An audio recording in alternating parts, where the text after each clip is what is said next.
Everyone talks about Spider-Verse's incredible animation, but what if I told you that's just the tip of the iceberg? This isn't just a visually stunning movie, it's a masterclass in storytelling and cinematic innovation that went completely under the radar for most. Prepare to see Spider-Verse in a whole new light. You think you understand Spider-Verse? Think again. This video isn't about its pretty pictures.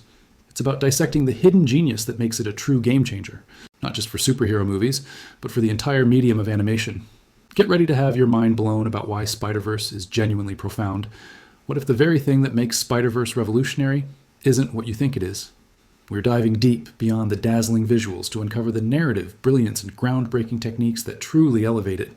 This isn't just spectacle, it's a meticulously crafted masterpiece you've probably underestimated. Let's start with the most obvious element, the animation. But we're not just going to say it looks cool. We're going to break down why it's so revolutionary.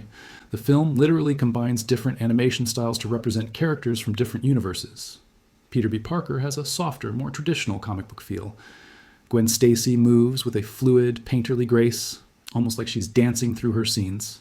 Spider-Man Noir is, of course, rendered in stark black and white. Penny Parker is pure anime, and Spider-Ham is straight out of a classic Looney Tunes cartoon. This isn't just a gimmick, it's a visual representation of the multiverse concept itself. Each character carries their world with them, not just in their backstory, but in their very visual DNA. The clashing styles create a beautiful, chaotic harmony that perfectly mirrors the film's theme of different worlds colliding. The creators at Sony Pictures Imageworks had to literally invent new technology to make this work, blending 2D and 3D animation in ways that had never been done before. Think about the Kirby crackle, those fizzing dots of energy. They brought a classic comic book effect to life on screen, or the use of Ben-Day dots and misaligned color printing to mimic the feel of a vintage comic. It's a love letter to the source material, embedded in every single frame. But here's where most analyses stop. The real genius is how this visual language serves the story, specifically Miles Morales' journey. At the beginning of the film, Miles is animated on twos, meaning his movements are animated every 2 frames. This gives him a slightly choppy, less fluid motion. He's hesitant, inexperienced, not yet comfortable in his own skin or with his new powers. Now, watch Peter Parker. He's animated on ones, with a new drawing for every single frame. He's smooth, confident, the seasoned pro. This isn't just an artistic choice, it's a storytelling device. As Miles grows more confident and embraces his role as Spider-Man, his animation gradually shifts. By the time he takes his leap of faith, he's fully animated on ones. His movements become fluid, powerful, and self-assured. The animation itself tells us he has become Spider-Man, before he even says a word. It's a subtle, brilliant way to externalize a character's internal journey, a technique so seamlessly integrated that you feel it more than you see it. This is the kind of narrative depth that sets Spider-Verse apart from almost every other animated film. Let's talk about the film's relationship with cinematic language. Spider-Verse doesn't just look like a comic book, it thinks like one. The use of on-screen text, thought bubbles, and sound effect words like POW or THWIP isn't just for style. It breaks the fourth wall in a way that's completely natural to the comic book medium. It brings the viewer into Miles's head, experiencing his thoughts and anxieties directly. This creates an intimacy that's often hard to achieve in a big action movie. We're not just watching Miles, we are Miles. The split screens and panel layouts are another perfect example. In a comic, artists use panels to control the pacing and flow of the story, guiding the reader's eye across the page. Spider-Verse replicates this on screen, often showing multiple actions or character reactions simultaneously. This isn't just a flashy trick, it is a highly efficient way to convey a massive amount of information and emotion without slowing down the breakneck pace. It respects the audience's intelligence, trusting us to process multiple visual inputs at once, just as we would when reading a graphic novel. This is a film that's not just adapting a comic, it's translating the very language of comics into the language of cinema.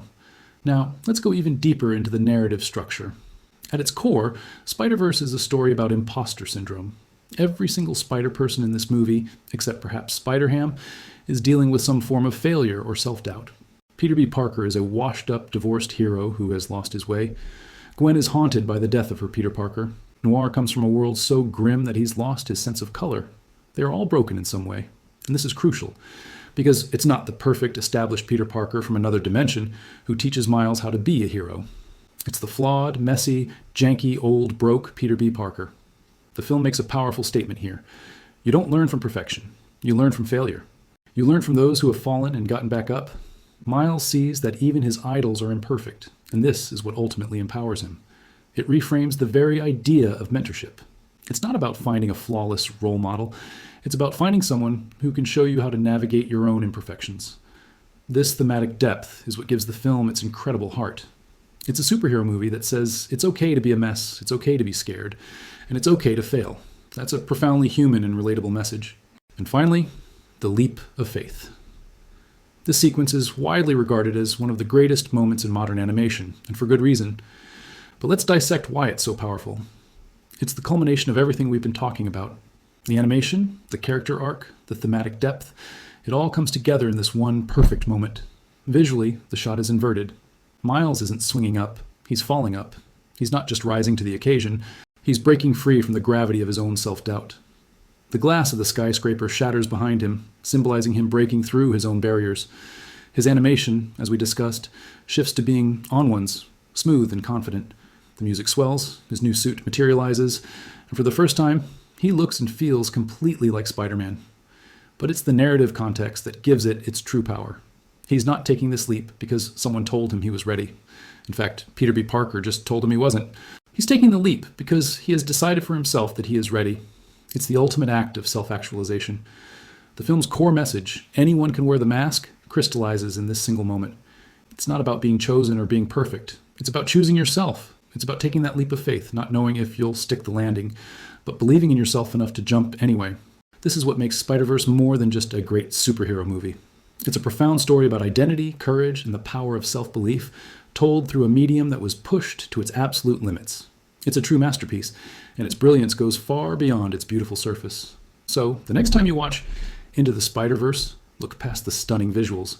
Pay attention to the subtle shifts in animation, the way the film uses the language of comics, and the deep, resonant themes about failure and self-belief. You'll find a film that's even more brilliant and meticulously crafted than you ever imagined.